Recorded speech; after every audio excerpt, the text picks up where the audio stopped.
حي على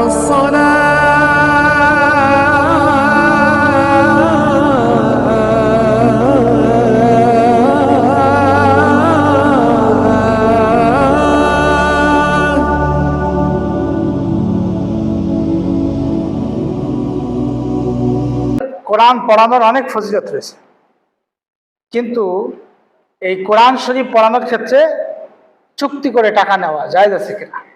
অনেকে বাসা বাড়িতে টিউশনি করতে যায়, আপনারা অনেকে বাচ্চা কোরআন শরীফ শেখানোর জন্য হুজুর রাখেন, ইনারা যে চুক্তি করে টাকা নেয় মাস চুক্তি, এটা জায়েজ আছে কিনা?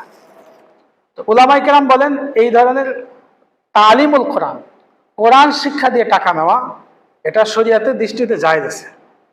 তার কারণ হচ্ছে, এক নম্বর, যে এখানে আসলে তালিমের বিনিময়ে টাকা আসছে না।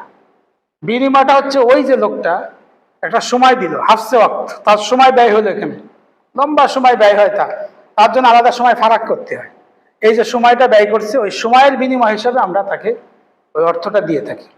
তাছাড়া আমরা যে জেনারেল সাবজেক্টগুলো দিয়ে প্রাইভেট পড়াই, সেই প্রাইভেটের ক্ষেত্রে আমরা শত হাজার টাকা খরচ করি, যার ফলে যে শিক্ষা গ্রহণ করে তার যেমন নাকি একটা কদর থাকে, যারা শিক্ষা দিতে আসে তাদেরও কিন্তু আলাদা একটা কদর থাকে। এই অর্থের বিনিময়ে মানুষের ভিতরে একটা ভক্তি আসে। আর আমরা যখন নাকি কোরআন ফ্রি পড়াই, তখন দেখা যায় মানুষ আসতে চায় না। আবার যখন টাকা দিয়ে পড়ে মানুষ, তখন এটাকে আলাদা ভক্তি করে। আপনি হাদিস পড়বেন যে কোন এক অঞ্চলে এক সাহাবীদের একটা জামাত ছিল, তো সাহাবীদের ওই জামাতের খাদ্যের জন্য এলাকার মানুষকে বলছিল যে আমাদের খাওয়ার ব্যবস্থা করে দেন। তো এলাকার লোক খাওয়ার ব্যবস্থা করে নাই। ইতিবাচক একটা ঘটনা ঘটছে, ওই এলাকার যিনি নেতা সর্দার, তার পায়ে সাপে দংশন করেছে, সাপে কামড়াইছে। সাপে কামড়ালে এরা চিন্তা করলে এখন এটা কিভাবে মুক্তি পাওয়া যায়। তখন তো আমাদের মতো এত হাসপাতাল, এত উন্নত চিকিৎসা ছিল না। তখন তারা বললো যে ওই যে জামাত, ওই যে দল, সাহাবীদের দল, এরা দেখতে চমৎকার, এদের ব্যবহার, আখলাক, চরিত্র মনে হয় যে খুব ভালো মানুষ, এদের কাছে কিছু জানা আছে কিনা।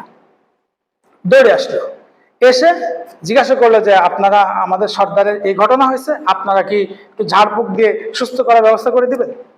তো সাহাবী যিনি আমির ছিলেন, তিনি বলেন হ্যাঁ আমি পারবো।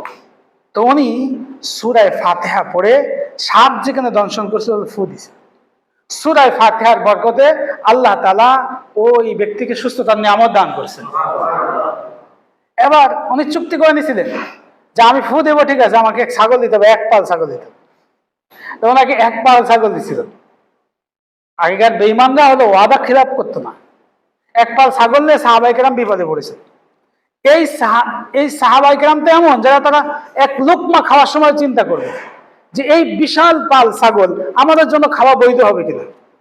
তো ওনারা তো ততক্ষণ খাবেন না যতক্ষণ আল্লাহ রসুল অনুমতি না দিবেন সাল্লাল্লাহু আলাইহি ওয়াসাল্লাম। তো রাসূলুল্লাহ সাল্লাল্লাহু আলাইহি ওয়াসাল্লামের কাছে গেছেন, রাসূল সাল্লাল্লাহু আলাইহি ওয়াসাল্লাম বললেন সূরা ফাতিহা যে শেফা, এটা কে বললো?